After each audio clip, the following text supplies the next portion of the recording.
I know that many developers have the right to release the game at any given platform, whatever platform it is. But many developers is now slowly but surely are being convinced that PC is the way to go, okay? Remember, Capcom admitted it, the majority of their sales come from the PC. They fumbled the bag, and they're still using Denuvo. And this one I'm gonna show you some clip from this video. So shout out to Hypnotic. Again, not gonna play all of it, gonna show clips of it, okay? Today's video, we're talking about Team Kill Media. So first, let's go over the controversy. And like I say, guys, if you have ADHD, you're not gonna give me a long view duration and watch the whole video, then all you gotta do is use the timestamps down below to make your life a lot easier. But you really should be watching the whole video. Otherwise, you're gonna make me sad. You don't wanna make me sad, do you? Go video! Nobody cares about you! You know what? On second thought, don't answer that. Let's go over their controversy. So Team Kill Media is known to have a lot of issues in the past. They seem to have a habit of blaming hardware for a lot of the problems with their video games,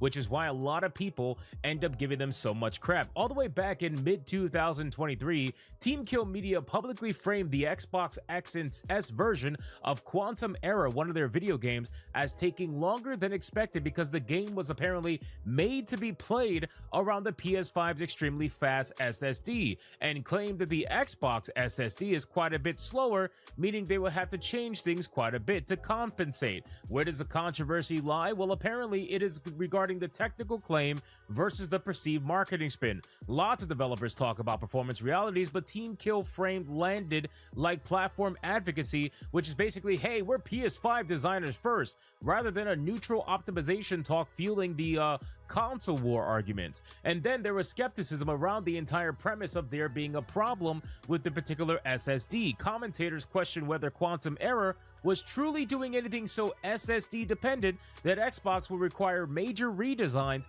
since many cross-platform games ship without such a dramatic platform separation. And this skepticism is part of why the story kept circulating, as developers are attacking Xbox directly. Then obviously you have the canceling of the PS4 version of Quantum Error. So Team Kill publicly canceled the PS4 version of the game Quantum Error, arguing that there was no way they could reach the level of fidelity with the PS5 version, and that making it would require too much downgrading or changing of assets and lighting, plus the PS4's HDD memory differences would create a very different experience. Again, all of this fed into the same pattern that happened with the Xbox situation, which is basically, hey, we want you to buy our game on PS5, we don't really want to put the work to put this on other platforms, it's just too much work, so we're gonna blame the hardware. You're an indie developer. This is how you handle customers? If I recall correctly, I don't think indie developers can alienate their customers because they don't have the luxury. This is probably going to lead to negative PR, or in this case, a bad word of mouth. Error actually released, it came out to super low scores. Team Kill responded publicly saying they were proud and that they took the criticism as a compliment because they were being judged against AAA games despite being a small budget indie studio, and indicated that the backlash wouldn't change what they were doing. This ends up leading to the current controversy that we are dealing with, which is the no PC version for their upcoming video game Code Violet, because according to them, they didn't want to have any vulgar or pornographic mods they want to being monetize made it of their characters for reasons. What's those reasons? Well, they said the following. They said they would not release Code Violet on PC because they didn't want people modding vocal versions of their main characters and others, citing a supposed respect for the actors and the voice actresses and their artistic vision. Follow-up messaging emphasized being against pornographic mods specifically. This created an absolute shitstorm, and many PC players took to it as insinuating PC is uniquely the home of supposed degenerates and modders, ignoring the reality that mods exist across many ecosystems, that many modding is non-sexual and often value-adding. However, this whole apparent thing about protecting actors, the argument that the mods could tarnish the reputation of the performers, was debated heavily because modders routinely alter characters in ways unrelated to the actor, and the performance aren't generally held responsible for the third-party mods. One of the things I want to focus on in this video is this absolute ridiculous argument about wanting to not allow this game on PC because supposedly they didn't want their voice actresses or whatever being subjected to the Gooner mods. How many people do you know of who play single player, mod their games, okay? I play single player too, okay? Not once, okay? Not once I mod my game. Not once. Unless, of course, I want to unlock some suit. Well, that's a different thing, okay? Not everyone can afford a console. To Team Kill Media, that's a weird name, everyone, from now on, they are now going to PC, okay? Yes, regardless whether the GPU price are increased, they're still going back to older GPU like the 1060 or 1650, 20 series, 30 series, because indie games can run on older GPU. Look, I used to play Hollow Knight Silksong because remember that game is indie. Guess what? It runs well. There was no bugs and glitches. No pun intended. Performance, top notch. Why would can anybody explain to me? I'm having trouble understanding this.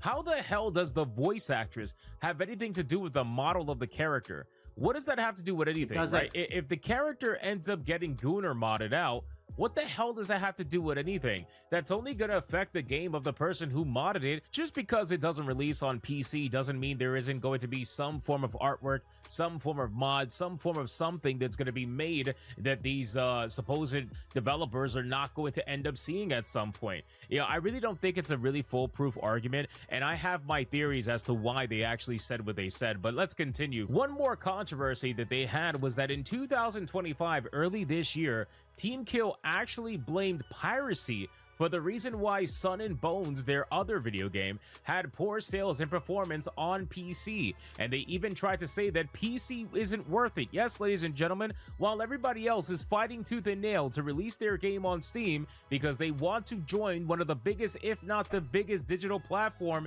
in the world, and that's going just based off their user registrations compared to everybody else. Team Kill Media, how do you think Black Myth Wukong got 2 million players? Or what else? Warhammer 40k, Space Marine 2, Expedition 33. This team that doesn't want anything to do with PC. They want absolutely nothing to do with it. They claim that it's not worth it. I have never heard anybody say that ever about Steam and the player base that is available to purchase their video game on Steam. I've never heard that ever, but that's besides the point. So here's why I ultimately think they're doing this. So if you guys didn't see the trailer, I will showcase snippets of the trailer in this video so that you guys can get an idea of exactly what I'm talking about. Team Kill Media, Capcom recently admit the majority of their sales come from the PC, not console, okay? Stellar Blade, or in this case Shift Up, they realized that after a year of releasing Stellar Blade on the PS5, they need more money, so what they do? Port it to PC. I think Phantom Blade Zero is also an exclusive for PC and PS5. Now for Lost Soul side, yeah,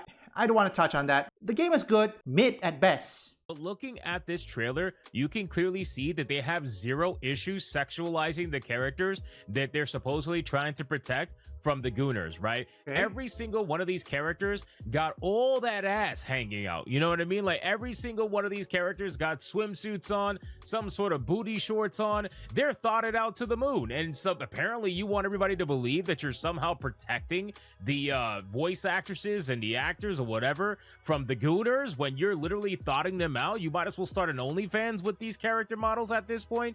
It doesn't make any sense. There is clearly some level of lie going on here, and they're going to try to say, well, it's our artistic vision. No, I think you're full of shit. What it really is that you guys don't want to release it on Steam because you got felted, number one, when you released your game on Steam. What am I talking about? Well, let's look at their video game called Sun and Bone. If you look at Sun and Bone over on Steam, they released this game 14 months ago, and the highest concurrent player count that they ever released on Steam with was 4 players.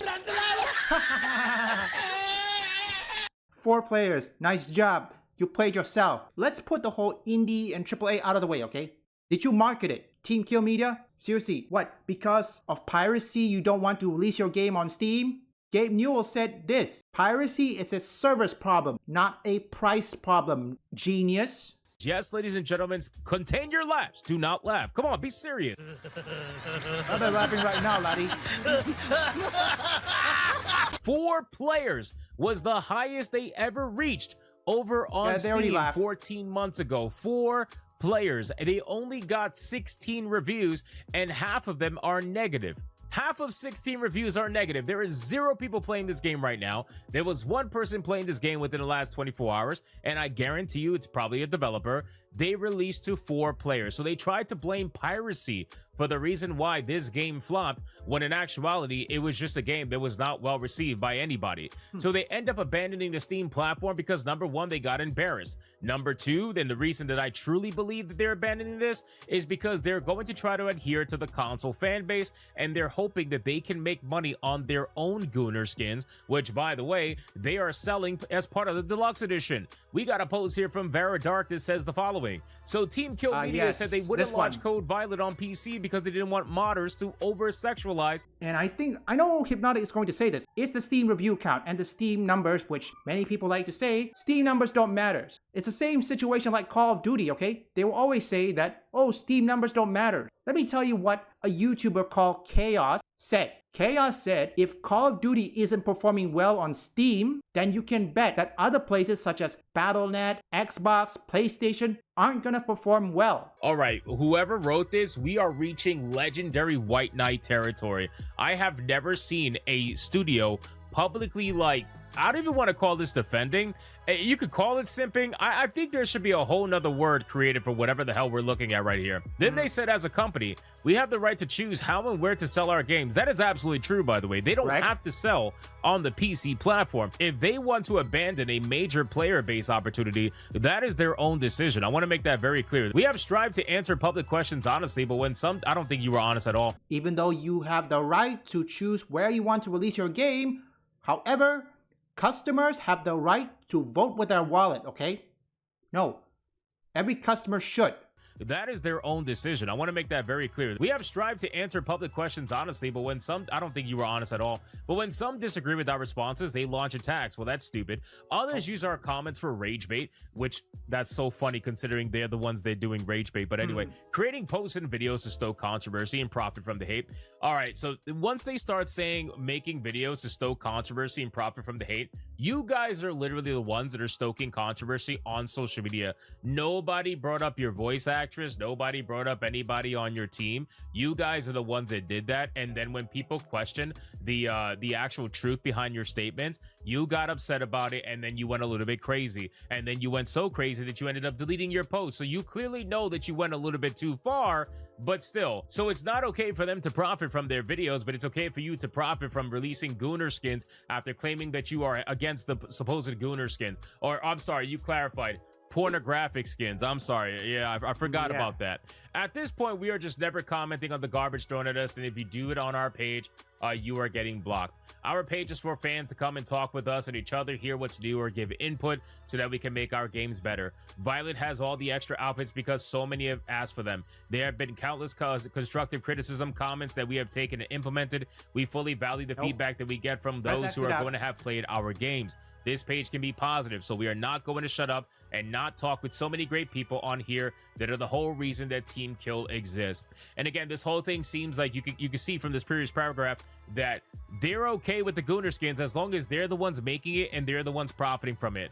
They don't want the PC players to have the ability to mod it, which we all know they were going to. They don't want them to do it because then that takes money out of their pocket, and they want to be able to monetize the sexuality of their characters. So they didn't really care about protecting the image or whatever of the voice actress, because apparently they're okay with having Violet all out here with her cake, right? Her ass is hanging out like crazy, swimsuits, short skirts, thottery. They don't really care as long as they're the ones profiting from it. There are those who want us to cower, fail, or go out of business. Nobody cares, bro. If you go out of business, that's of your own volition. We're not going to. We will continue forward, committed to our work and undeterred. We have many games in the works, and the haters are not getting rid of us. We have almost 10 years invested, and we are here to stay. That's good for you, man. Listen, at the end of the day, like I said, I agree that they have the right to sell their game wherever the fuck they want to sell their game. At the end of the day, that's their studio, their decision. They get to choose where they want to put their game. Other people have the right to tell you how stupid that might be. That's right. Right? Because as a business, you choosing to literally limit a massive amount of players from potentially buying your video game seems like a really dumb idea, and the reason why you did it seems even dumber when you're literally selling Gooner skins for your characters. But I mean, hey, it is what it is, right? If you guys want to be a little bit hypocritical on that notion, you have all the rights to do so. If whatever happens to your game happens, I'm sure you're going to try to fake it by claiming you're the #1 pre-order, #1 this, #1 that, you know. all these video games that claim to be the #1 pre-ordered on PlayStation, and they all end up flopping, most of them at the end of the day. It's like, bro, these numbers don't mean much, right? At a time where all the major releases are pretty much gone and you stoked some controversy and people ended up pre-ordering your game on PlayStation, like we saw when it looks at Sun and Bone. I mean, Sun and Bone hit 4 concurrent players all time. How big do you really think Code Violet's going to be? Apologies, I had to let the video run way longer, but I'm trying to give you some examples, okay? This is what happens. And I believe I already touched on this in my yesterday's video about criticism, okay? Look, when you alienate your potential fan base, people are not going to buy your game. Assuming this game has a PC port, yeah, it's not going to do well. This is the reason why many people are going to Steam. And don't forget one thing, this game is indie, okay? Indie game developers cannot afford to alienate their customers, okay? The way I'm seeing those comments, they look like he's trying to alienate the potential customer. Their game, Sun and Bone, got 4 people playing it. Did they market that game well? So here's the thing. Platform, okay, look, I know some people, they will always choose console first. Understandable. But at the same time, they still have to have a PC, or in this case, make a PC port, because don't forget, games made by a computer, okay? Let me remind you on that one, okay? Because some people, some console fanboys still doesn't understand how games are made. They are made with a computer, not console. And whether they like it or not, games will go day and date on PC. I may be a console player, but at the same time, or in this case at heart, I'm always a PC player, okay? Remember, I only buy PS5 on one specific reason, Stellar Blade. And if there is a game that is not available on Steam, then I'll buy the console. Other than that, I will stick to PC. PC is the largest platform, okay? Capcom even said it, that the majority of their sales come from the PC. So you cannot ignore it. You can choose to promote your game, or in this case, to sell your games in whatever platform. But if you want to make money, if you want to keep your studio lights on, multi-platform is the way to go, okay? Shift Up, done it, and many other studios, because they need maximum revenue. Many studios are now doing multi-plat because they need more money.